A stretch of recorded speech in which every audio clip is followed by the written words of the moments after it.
ఈరోజు సెప్టెంబర్ 2 అంటే power star Pawan Kalyan గారి బర్త్డే. సో ఈ సందర్భంగా మీ అందరికీ క్వశ్చన్ చెప్పడానికి వచ్చా. ముఖ్యంగా పవర్ స్టార్ పవన్ కళ్యాణ్ ఫ్యాన్స్కి, మనలో చాలా మంది పవన్ కళ్యాణ్ గారిని ఫాలో అవుతారు. గ్రాభిమానులు మనందరం కూడా. అయితే ఆయన కోసం మనం ఏదైనా చేస్తాం, పాలాభిషేకాలు చేస్తాం, రక్తదానాలు చేస్తాం, వర్షంలో నుంచి ఉంటాం, ఎవరితోనైనా పోరాడతాం, ఆయన గెలిపించుకుంటాం, ఆయన కాపాడుకుంటాం. అక్కడితో సరిపోలేదు, అక్కడితో అయిపోలేదు. అక్కడితో నువ్వు పవన్ కళ్యాణ్ ఫ్యాన్ అని ప్రూవ్డ్ కాదు. నిజమైన పవన్ కళ్యాణ్ ఫాలోవర్ ఎప్పుడవుతావు తెలుసా? ఆయన ఆశయాల్ని నువ్వు ఫాలో అయినప్పుడు, ఆయన అడుగుజాడలు నడిచినప్పుడు, ఒక పని చేయాలనుకుంటే పని మీద నిబద్ధత, ఆలోచన శైలి, ఎలాగైనా సాధిస్తాను అనే ఒక తపన, పట్టుదల అవి నీలో ఉంటే నువ్వు పవన్ కళ్యాణ్ ఫ్యాన్. నువ్వు జై పవన్ కళ్యాణ్ అని చెప్పేసి గుండెలు బాగేసుకొని బయటకు వచ్చి కులంతోనూ మతంతోనూ మనిషిలా కాకుండా వీడితోనూ కంపేర్ చేసి బతుకుతున్న పవన్ కళ్యాణ్ ఫ్యాన్ కాదు. పవన్ కళ్యాణ్ గారు ఎప్పుడు హ్యాపీగా ఫీల్ అవుతారంటే, నువ్వు నిజాయితీగా ఉన్నప్పుడు ఆయన హ్యాపీగా ఫీల్ అవుతారు.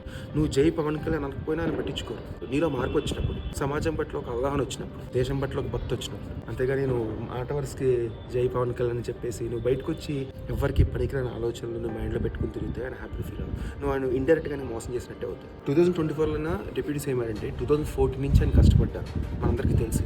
గ్రౌండ్ వర్క్ ఇంకో 5 years ముందే చేసి ఉంటారు. అంటే 15 సంవత్సరాలు కృషి చేస్తా ఈ రోజు ఒక స్థాయిలో ఉన్నారు. అవునా?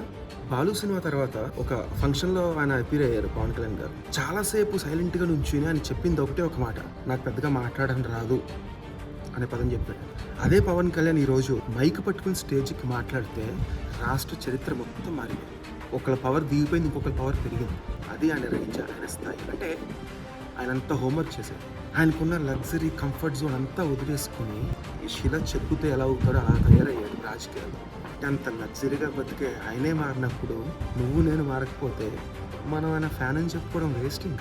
మనం నిజంగా మారి మన లైఫ్లో సక్సెస్ పొంది మనం నిజంగా ఒక భారతీయ పౌరుడుగా మనం నిజంగా అలా బతికితే మనం ఆయనకి మన జీవితం అంకితం ఇచ్చినట్టు ఆయన చాలా హ్యాపీగా ఫీల్ అవుతాడు. అంతేగాని ఆ జై పవన్ కళ్యాణ్ జై పవన్ కళ్యాణ్ జై పవన్ కళ్యాణ్ చెప్పేసి పక్కకెళ్ళి కుళ్ళు రాజకీయాలు చేయడం, సమాజం పట్ల అవగాహన లేకపోవడం, అసలు నీ మీద నువ్వు ఏమి ఇన్వెస్ట్ చేయకుండా తిరిగేస్తే పవన్ కళ్యాణే కాదు ఆ దేవుడు కూడా క్షమించు. నువ్వు పవన్ కళ్యాణ్ ఫ్యాన్గా బతకాలంటే ముందు ఆయన ఎలా ఉండడం నేర్చుకో. జై పవన్ కళ్యాణ్ చెప్పడం కాదు, నువ్వే పవన్ కళ్యాణ్లో ఫీల్ అవ్వు. అప్పుడు నీ లైఫ్లో మార్పు వస్తుంది. ఒకరోజు సక్సెస్ రాదు. పవన్ కళ్యాణ్కి 10-15 సంవత్సరాలు పట్టింది సక్సెస్ రావడానికి, కానీ పక్కా సక్సెస్ అవుతుంది. దానికోసం కృషి. ఆ రోజు నువ్వు చెప్పు పవన్ కళ్యాణ్ ఫ్యాన్. ఆయనే చెప్పుకుంటాడు హ్యాపీగా, వీడు నా ఫ్యాన్ రా. ఆ deputy CM power star Pawan Kalyan మిమ్మల్ని ప్రేమించినందుకు చాలా గర్వపడతాను. అంటే ఎలా అంటే, మన తల్లిదండ్రులకు పుట్టడం వల్ల మనం ఎంత గర్వంగా ఫీల్ అవుతాము, అంతే గర్వంగా నేను ఈ పవన్ కళ్యాణ్ ఫ్యాన్ అని చెప్పుకుని గర్వంగా ఫీల్ అవుతాను. ఎందుకంటే నీలాంటి హీరోని చూడలేదు, ఇలాంటి నాయకుడిని చూడలేదు, నీలాంటి మనిషిని చూడలేదు, నీలాంటి వ్యక్తిత్వం చూడలేదు, నీలాంటి శక్తిని చూడలేదు. హ్యాపీ బర్త్డే అనే. నువ్వు బాగుండాలి. నీలాంటి వాడు బాగుంటే 5 కోట్ల మంది జనాభా బాగుంటారు. నీలాంటి వాడు 100 ఏళ్ళు బతకాలి. నీలాంటి వాడిని చూసి ప్రతి ఒక్కరు పవన్ కళ్యాణ్గా మారాలి. అప్పుడు దేశం మారుతుంది. జై బాస్.